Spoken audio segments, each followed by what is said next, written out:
Given the rational function, find all asymptotes, whether they be vertical, horizontal, or oblique.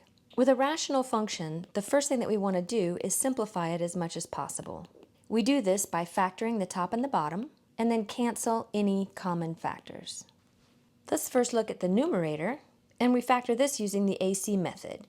We're looking for two factors of 30 that will subtract to 13. This would be 15 and 2 because we need those factors to subtract to 13, not 10 and 3.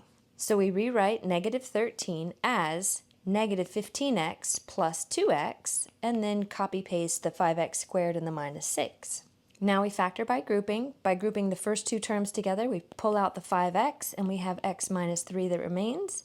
And then we group the second two terms together and pull out their common factor of a 2, and again we get x minus 3 that remains.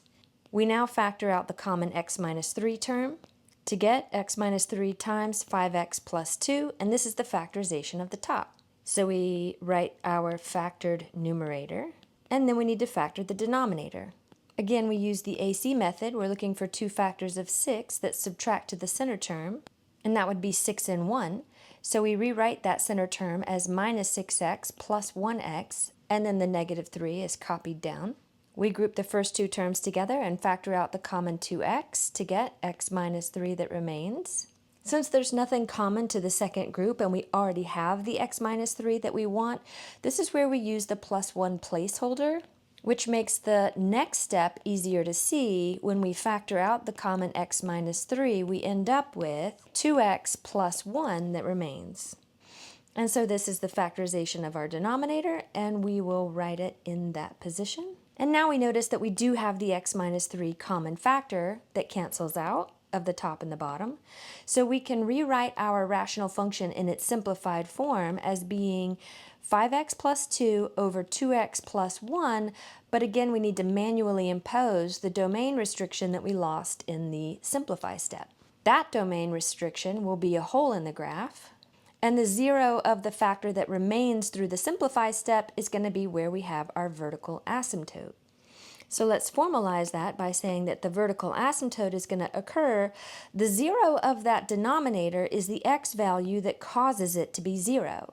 Sometimes that's obvious to see, and sometimes we might actually need to set that equal to 0 and solve for x to determine what that 0 is. So when we divide both sides by 2 here in that last step, we'll see that we get x is equal to negative 1/2 is the x value that causes the denominator to be 0, which is the domain restriction and therefore the vertical asymptote. Now notice both in the simplified version and in the original version, we have the degree of the top and the bottom polynomials being the same, and that means that we get a horizontal asymptote, not an oblique asymptote. When the degree of the top and the bottom are the same, the horizontal asymptote is going to be determined by the leading coefficient in the top divided by the leading coefficient in the bottom. And we can find that horizontal asymptote again either by using the original version or the simplified version. I usually refer to the simplified version when finding my asymptotes and intercepts. The leading coefficient in the top is positive 5, and the leading coefficient in the bottom is positive 2. And so y is equal to positive 5/2 is the equation of our horizontal asymptote. So to formalize our answer, we have a vertical asymptote at x is equal to negative 1/2, a horizontal asymptote at x is equal to 5/2, and let's just also make mention of the fact that we have a hole at the domain restriction, x is equal to 3.